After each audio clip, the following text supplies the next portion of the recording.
Alright guys, so as you can see, I've already had the surgery. So I want to tell you a little bit about the story of the night before leading up to the surgery and the surgery itself. My wife was trying to do a little bit of filming and everything, and we kind of dropped the ball. You know, it's kind of like the thing you kind of put to the corner, just trying to get through the stages and everything.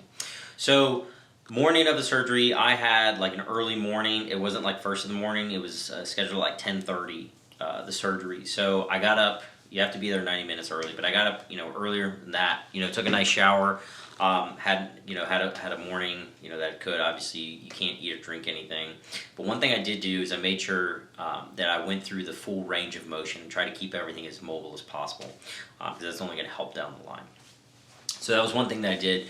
First thing, then on the way to the operation, they have you take gabapentin. What that does is allow for the nerve rebound. Okay, so if you're not familiar, gabapentin or Neurontin is a pill that really a lot of people use if they have neuropathy, right, or just any like nerve pain, that paresthesia pains. And what they do is they give you a big dose of it, just one pill, on the way to the operation, because after they do a block, that and the pain does come back in, that you don't want it to rebound like high. So now going into the surgery, and so I get there, check in, do all the things. They pull you back, you're in the back room, they verify everything, they ask you 100 times, everybody comes in, wants to know exactly what you're doing. Keynote, don't make a joke. My dad did, not on mine, but when he had his knee replaced, and he's like, no, it's the left, or vice versa, and it like set him back like 90 minutes because it was like almost confusion. So don't ever do that. But so going through, verified, surgeon took another look, so I spoke with him for a minute, and then the anesthesiologist came in, and it was really cool because they give you, they start pumping you with things right away. But one thing she did block, so I'm looking at the screen here to my right as she sticks like, this needle in, and she does a block, right? So she's doing a block, that way I can't move or feel anything in my arm, right? So it's cutting off both motor and sensory, so no movement, no sensation or anything. So after about 10 minutes or so that took place, you could not raise my arm or anything whatsoever. It felt like, 5,000 pounds, just wouldn't budge at all. So they do that, then was there for, I don't know, 20 minutes, maybe 30 minutes, I have no idea. And then they bring you back to the OR, they put you in this beach chair position, so you're kind of like semi-reclined, if you imagine, kind of like leaning back and, going to the beach. And then, you breathe in, 3 times, next thing you're out, and you wake up, somebody slapping you on the face, whatever, you're in the recovery room, and here you are, the procedure's done. So you don't feel anything, don't see anything, or anything like that. So from what I'm told, I think the operation for mine was about 90 minutes. Obviously for me it felt like 10 seconds. But it was really interesting when you wake up. So you still have the block. Okay, so I had general anesthesia and the block. So with the general anesthesia, they didn't fully intubate, but they did, put something down my throat and open up that airway. So your throat was really like sore and very dry first thing. So they give you some water, and they give you, I think I had like Diet Coke or anything, which was really helped. That helped to kind of like settle the stomach and everything after coming out of the anesthesia. But it was a weird feeling. I mean, it was just like insanely dry. I could not, like swallow or anything. But after, everything's still numb, so the general anesthesia is wearing off, still have the block. Slowly, probably within like 20-30 minutes, start feeling like tingling, right? You start feeling the block wearing off. And as soon as the block wears off, the one thing the anesthesiologist told me day of, but as well as the surgeon's office 3 days before the operation, said as soon as that wears, or you start to feel that tingling sensation, go ahead and start the oxycodone. Okay, so I'll talk for a minute about like pain pills. So immediately after a surgery, they're going to give you some narcotics. Okay, and I won't go too much into it now. I'll go into another one of why you don't want to do like ibuprofen, and the reason you want to focus on like narcotics and such, because it's helping the pain relief, but we still want that inflammatory cascade. So as far as the main like narcotics you're going to have, okay, as far as like strength and intensity, you have the top of the line, which is oxycodone. Okay, oxycodone is very fast acting, so it acts fast, but it also has a very short half-life, meaning it wears off pretty quick.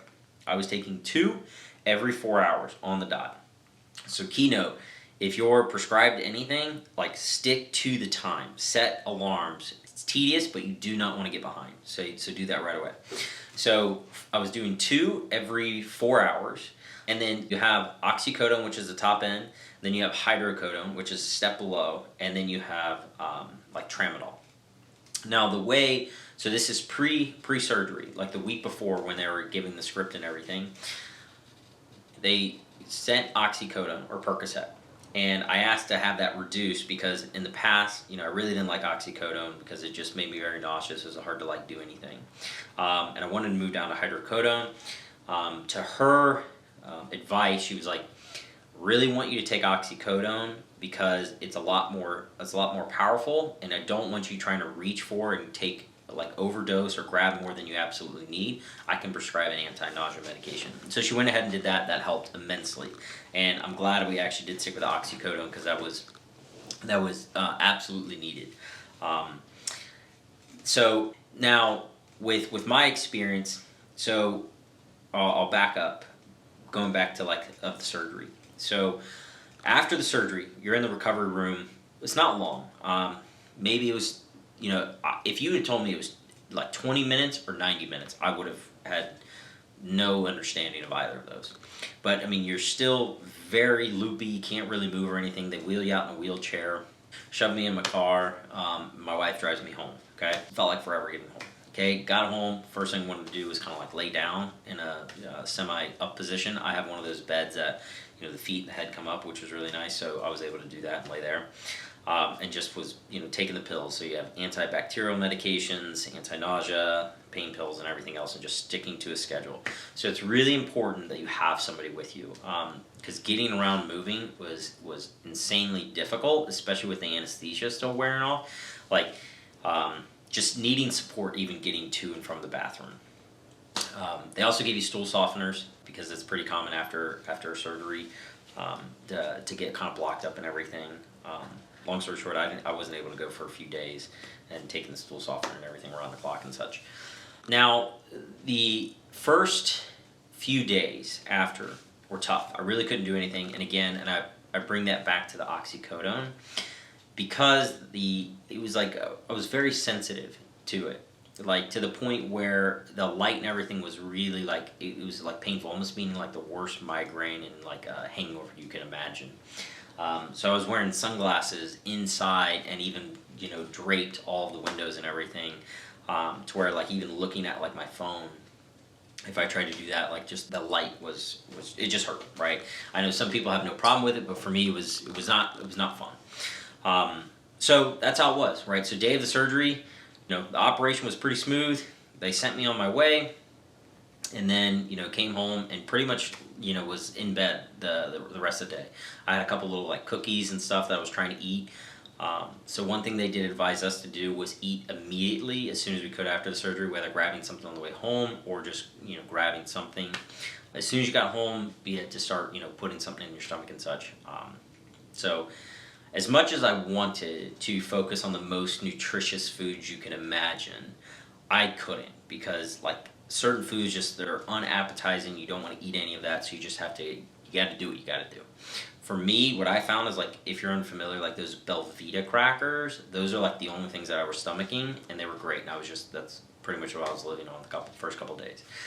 So the operation, everything was great. You need a lot of support after to get you to and from your basic functions, going to the bathroom and things like that. But overall, as you can see, you're kind of coming out in a nice sling like this, and then you're just kind of on the mend. Now, one thing that I noticed immediately after the operation, right? So after the operation, kind of looking down, or kind of looking around and seeing everything, you see this big scar, this big incision, right? You see this other incision here. This here, really, very tender to touch. Even just very glossing your fingers over it, very, very tender just to touch. Everything else here was fine, right? Nothing really hurt. The crazy thing is, and let me see if I can even come up with some. So after the surgery, first thing you want to do is look down and you take a look. So if I'm looking down on my right side, you can almost see the contours of the chest and the pec muscle and how it comes up to a small degree. Well, when I looked over from the right to the left, not only was it not, convex, it was completely flat.